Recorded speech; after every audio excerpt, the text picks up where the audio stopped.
tutti. Io vorrei partire dal fatto che 3 anni fa, facendo attività internazionalista, sono stato in Brasile per Rio +20 e in questa assise che doveva discutere del tema dell'ambiente in senso generale è avvenuta una trasformazione epocale che purtroppo nessun giornale, compreso il manifesto che leggo, no, lo ha sottolineato. Mentre a Rio, nella prima riunione di Rio, 20 anni prima, c'era stato un concetto fondamentale, che era quello che bisognava tenere conto della compatibilità ambientale nell'economia. Ed era un discorso importante perché veniva fatto a livello complessivo e quindi era un ragionamento che portava anche a delle cose poi concrete, ma cambiava il paradigma. Nel 2013 che cosa avviene? Cambia completamente il paradigma e che cosa si afferma? Che c'è bisogno della compatibilità economica in ambiente. Che significa, oltre che concettualmente che è un'aberrazione? Significa per esempio che noi abbiamo una delle bonifiche, una delle discariche più inquinanti, più grandi del mondo, russi, che ci rovina le acque e se i soldi non ci sono per la bonifica, amen. Cosa vuoi fare? Non abbiamo soldi, no? Adesso la dico molto in maniera spiccia. Allora siamo di fronte a un capitalismo vorace, a un capitalismo che non ha bisogno di contrattazioni sindacali perché gli operai devono star bene se poi devono produrre, okay, per farla sempre molto sbrigatamente, ma quando ha bisogno di fare il profitto in brevissimo tempo, indipendentemente dai risultati e dalle conseguenze che verranno nel tempo susseguente, e quindi ha bisogno di una cosa, la fa e distrugge anche tutto quello che precedentemente faceva da freno a questa azione, quindi amministrazioni locali, dove serve, sindacati, tutte le organizzazioni intermedie. Se danno fastidio, prima di dare i soldini per tenere buoni tutti, adesso non vanno bene nemmeno loro. E quindi la cifra attuale è quella proprio della devastazione e saccheggio dei territori dove appunto comprendiamo il discorso e dei diritti sociali, perché il metodo, la cifra è la stessa. Se da noi volevano mettere un sistema di piattaforme chiamato Ombrina, con il nome di un pesce tra l'altro, poverini, no? Sempre con nomi molto così esotici, e ci distruggeva non solo il paesaggio, ma era una raffineria in mare a 6 km, no? E che non gli importava assolutamente niente. Certo non lo poteva fare con gli strumenti precedenti legislativi, allora insieme ad altre cose ha creato lo Sblocca Italia, che decideva, formalizzava 2 concetti: uno, che gli idrocarburi erano dei prodotti strategici della nazione e quindi andavano definiti a livello nazionale e non a livello locale, mettendo già in discussione il capitolo quinto della Costituzione, eccetera eccetera. Secondo, appunto per poter difendere queste decisioni si poteva arrivare, come è stato fatto in Val di Susa, anche direttamente con i carri armati, perché se è interesse nazionale non possiamo dire più niente, e tu popolo di un determinato territorio sei un comitatino, non sei più un popolo ma sei un comitatino. Quindi la cifra, abbiamo cominciato a ragionare su questo, se la cifra è questa, la risposta che abbiamo dato fino ad oggi non è sufficiente, okay? E questo ci obbliga a fare dei passi in avanti molto più velocemente, molto più radicalmente che del passato, perché nel frattempo tutto quello che abbiamo detto comporta il fatto che fra un po' non respiriamo più. Quando 10 anni fa dicevo che oltre alla privatizzazione dell'acqua si sarebbe arrivati alla privatizzazione dell'aria, non è che sto parlando di cose così, ci avevano pensato anche con la possibilità che se tu inquinati 10 alberi qua posso inquinare di là, ma a parte questo, no?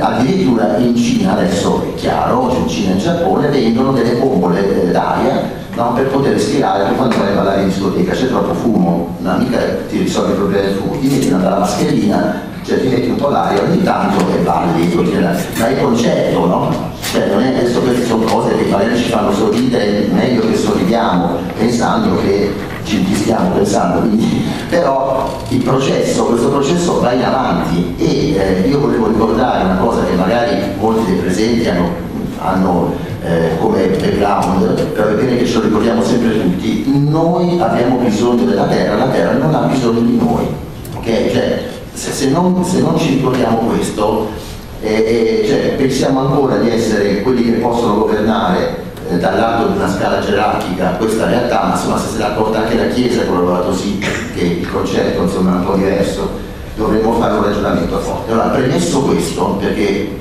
se non partiamo da questo tutto il resto può diventare mera meccanica politica, partitica o mera meccanica ambientalistica, perché purtroppo dicevo anche con lui che sta parola l'hanno rovinata, no? Cioè, ambientalista significa comitatino, significa ti interessi del tuo gruppo che sta lì, eccetera, non è vero niente. Comunque, allora, a partire da questo abbiamo iniziato un ragionamento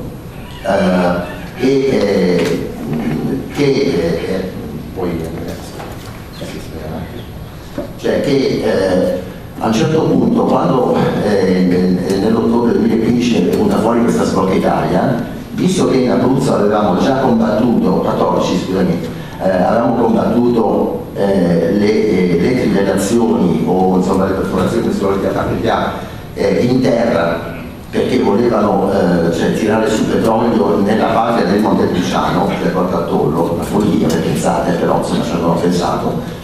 E avevamo respinto questo, hanno cercato di fare le piattaforme in mare l'anno, 2 anni fa ormai, e gliel'abbiamo bloccato anche questo. Appena avuto lo Sblocca Italia abbiamo immediatamente capito che era il meccanismo, il dispositivo, non solo legislativo, ma proprio di costo complessivo per mettere sotto tutela completamente l'ambiente e la democrazia e i territori e le decisionalità. Allora abbiamo fatto dei presidi davanti al Parlamento che non volevano di per sé cambiare la realtà. Chiaro, c'è un presidio, figurati, non è che con presidio ti cambiano, tu vai lì, dici guarda che stai sbagliando e te li cambiano, non è così. Però sono stati importanti perché a un certo punto abbiamo visto che sono venuti tantissimi comitati che nemmeno noi conoscevamo. E quindi è stato un modo per cominciare a mettere insieme le realtà di diversa, non era solo il problema del petrolio, c'era il gas, c'era l'altro, c'erano tante cose messe insieme, le bonifiche, le bagnole, tante cose. E poi un'altra cosa ci siamo resi conto, andati in commissione ambiente, no? E qualcuno ci ha detto, guardate che sì, forse avete delle ragioni, ma c'è un problema, noi dobbiamo la lealtà al Premier. Come mi dici che la cosa è sbagliata, però la cosa più importante è che siamo ritornati indietro nella storia, no? All'imperatore e tutta la dinamica. E allora cosa è successo? Che lì la gente si è resa conto che probabilmente lottando solo dentro il Parlamento le cose non le cambieranno, ma non per dei principi ideologici, cioè proprio perché era così. Se avevamo questa realtà che potevamo fare? Certo, c'è Buon Giovanni, ci sono tante altre persone che fanno casino, però insomma se la cifra del potere era quella, dovevamo fare qualcos'altro. E siamo ritornati nel territorio ed è iniziata una stagione di lotta molto importante, per cui noi per esempio siamo arrivati il 23 di maggio dello scorso anno a fare una manifestazione in una città che ha 30.000 abitanti, Lanciano, con 60.000 persone. Una sorpresa anche per noi. E che cosa era successo? Era successo che da lotta territoriale semplice, classica, visto che investiva la vita, tutta la vita, non solo un pezzo della vita, è intervenuta la conferenza episcopale abruzzese molisana, che è la più avanzata che esiste in Italia, proprio questa cosa, e ha detto chiaramente non solo che era contrario allo sblocco al petrolio, ma contro lo Sblocca Italia, perché lo Sblocca Italia riduceva la democrazia quando invece in questo momento necessitava una democrazia diffusa, sembrava qualche cosa che non veniva dal Vaticano, okay? E poi c'era stato un altro discorso, capire che le aziende, che non dovevamo fare un discorso ideologico, ma che eravamo contro il capitalismo fossile, perché il problema c'è, benissimo, dovevamo aggregare tutte le realtà che erano contro oggettivamente a questa cosa, Per cui c'erano gli albergatori che magari fino a poco tempo prima non ci parlavamo, c'erano le cantine sociali, cioè, anche loro dovevano scoprire di essere un pezzo della società. E in questo processo hanno scoperto di essere non solo l'economia che è al centro del mondo, chi pensa di essere al centro del mondo, ma anche un pezzo di società, del lato economico di questa società, e quindi in manifestazione non c'eravamo i soliti, perché per arrivare a 60.000 non si poteva, no? E da lì in poi ci sono state una serie di cose che sono avvenute grazie anche al fatto che c'è stata questa potente diciamo, iniezione di energia nei movimenti, no? Che per esempio a Licata un mese fa c'è stata la manifestazione sempre su questi temi, nelle Marche c'è stata una manifestazione per la prima volta contro le trivelle, a Venezia qualche settimana fa siamo andati a contestare queste cose anche in Canale Grande e sempre a maggio del 2015 ho fatto questa assemblea dello Sport Italia. Comunque tutto questo processo ha portato alla nascita di questa che è una campagna, non è una rete. Io lo dico queste cose perché sono contento di stare in una cosa che si chiami Ravenna, diciamo bene, in comune, manco bene. Perché è avvenuta una cosa carinissima, abbiamo capito che non dovevamo chiamare questa rete, perché ormai alla gente la parola rete, purtroppo organizzazione, partiti, oddio, cosa volete? Cioè, la prima cosa, perché ti interessi di me? Posso dire cavolo, ti interessi di te? Allora abbiamo fatto una campagna, perché la campagna richiama qualche cosa di concreto, cioè la campagna per o contro, cioè la cosa quella è, non discutiamo se, cioè in quale fase del capitalismo, no, in quale c'è tutti i discorsi che sono importanti da fare, però in quest'ambito no. Magari ci arriviamo attraverso le cose, no? Cioè che ci sia un capitalismo fossile terribile e che per il clima continuano a dare i soldi al capitalismo fossile al posto di migliorare le cose, mia mamma non è che l'ha saputo leggendo o il Capitale o il Vangelo o qualche cosa, cioè, perché fa una lotta concreta, la verifica e quindi arriva a capire questa cosa.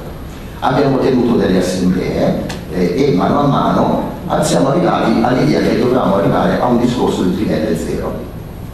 Perché?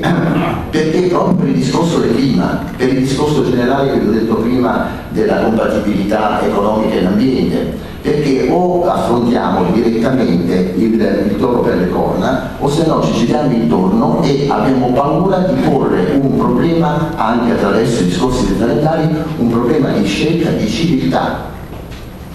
E anche concreta, perché se Parigi ci hanno detto anche loro che non si può vivere più e continuano a finanziare i fossili, noi dobbiamo uscire dai fossili. Non è che non è che c'è da dire, dopodiché dobbiamo spiegare ovviamente che non significa uscire dai fossili, non significa che domani chiudiamo tutte le cose petrolifere, e che bisogna riguardare complessivamente la strategia energetica nazionale, che non è stata fatta dai popoli, non è stata fatta dalla gente, ma è determinata dalle multinazionali che ormai si pagano direttamente i parlamentari delle commissioni per fare le cose che vogliono. Diciamoci questa roba, non è avere una posizione ma i capitalisti, no, è così, non è che l'ha detto Marx, l'ha detto anche Marx, ma è così adesso concretamente, non ieri, no, avviene concretamente oggi. E quindi pensavamo che cosa fare?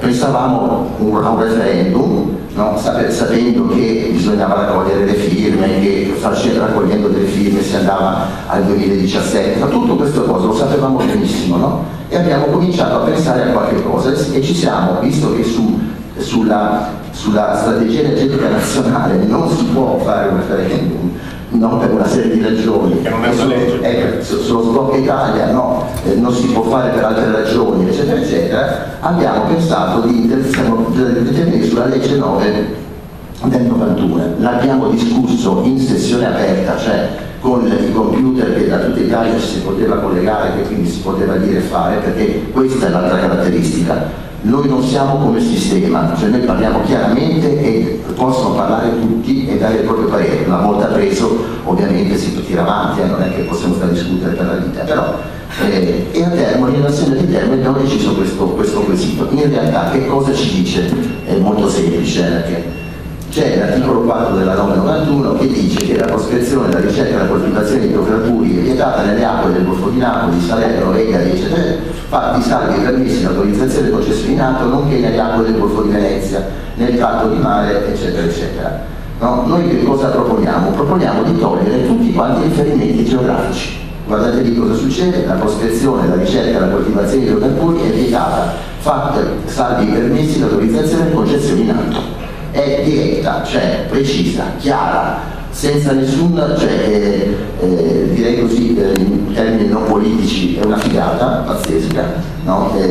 Che abbiamo sottoposto a Rodotà, Riti, perché quasi non ci credevamo di aver trovato una cosa, eccetera, eccetera, e si sta lavorando su questo. Ora, che cosa, nel frattempo, come vi ha spiegato anche prima quello che mi ha preceduto, ma anche l'incontro del fatto con Enzo, eccetera, le regioni, insieme ad altre realtà, avevano posto dei processi referendari che sono arrivati non per colpa di chi l'ha proposti a una cosa sola, no? Gestita ovviamente da questo governo per i problemi interni al PD, tra l'altro, oltre che per i problemi complessivi del PD in generale. E quindi abbiamo paccato, insieme al comitato del Sì, proprio domenica 13, una sorta di staffetta, per cui il 9 e il 10 ci sarà una grande mobilitazione per il voto, che è l'ultima settimana utile, no? Fine settimana utile per il voto per il Sì al 17 di aprile, e insieme la raccolta delle firme per questo nuovo referendum che facciamo insieme ad altri. Io penso che questa sia una cosa importante, sia molto femminista, femminile, non lo so, facciamo delle cose insieme, perché non è detto che se uno fa una cosa non può fare l'altra, e non è detto che facendo delle cose insieme ci danneggiamo, anzi, diventiamo più forti perché magari in piazza quel giorno al posto di essere in 100 siamo 300, facendo due cose, perché non è che non si può fare, una sola si può fare, no? Ed è questo il metodo che stiamo utilizzando nelle cose, ed è lo stesso metodo che utilizziamo con gli altri temi, perché questa discussione non l'abbiamo fatta soltanto sull'ambiente, ma l'abbiamo fatta sulla scuola insieme a tutto il movimento della scuola, che finalmente per la prima volta è tutto unito, dopo maggio le manifestazioni e gli incontri è riuscito a mantenersi unito e ha presentato dei quesiti insieme a noi, insieme al movimento degli inceneritori, perché nel frattempo questo governo ha riaumentato a 11 gli inceneritori in Italia con tutti i problemi che ne conseguono, eccetera, e speriamo anche sul lavoro. Perché ci siamo accorti che non solo da soli uno non ce la fa, ma che i temi hanno una stretta rilevanza, come appunto si diceva, perché un mondo più ignorante, che vuole questo governo, insieme a un mondo che non ha nessuna garanzia sul lavoro e che quindi al segno della precarietà e della paura costante, del panico costante, insieme alle devastazioni ambientali, che cosa intaccano? Intaccano la costituzione materiale di questo Paese. Ed è per questo che insieme al discorso del 17 di aprile ci siamo collegati anche a quello che diceva lei prima, cioè ai processi referendari che poi ci porteranno a dover votare sui cambiamenti costituzionali. Perché? Perché è normale, ma anche per un'altra ragione. Perché se su questo, mi permetto di dire, che se su questo della Costituzione parla solo D'Alema e qualcun altro, noi è perché non ci andiamo nemmeno a votare, perché le perdiamo le elezioni, o siamo in grado di creare nel Paese una situazione per la quale la difesa della Costituzione non avviene solo per principi, che va bene, ma avviene perché in realtà questa è la chiusura di un ciclo per la quale è direttamente legato al lavoro, alla scuola, all'ambiente, eccetera, quindi devi farlo non solo per dei principi generali, ma devi farlo per la tua vita di adesso, non di domani o di ieri o oggi se sei precario devi sapere che che difendi la tua possibilità di vita anche difendendo, votando no al cambiamento costituzionale, ma lo devi sentire, perché se non lo senti non ci vai a votare. Se non trovi la forza in te di farlo, è difficile che si possa. E quindi questa cerchiamo di, che a noi interessa il risultato, perché è ovvio che non fare le cose per niente, ma ci interessa soprattutto il processo sociale. Cioè, noi dobbiamo avere cura, è un suggerimento che mi sento di dare anche per il nome, che si curi, è chiaro che io vorrei che vincesse la vita in comune, no?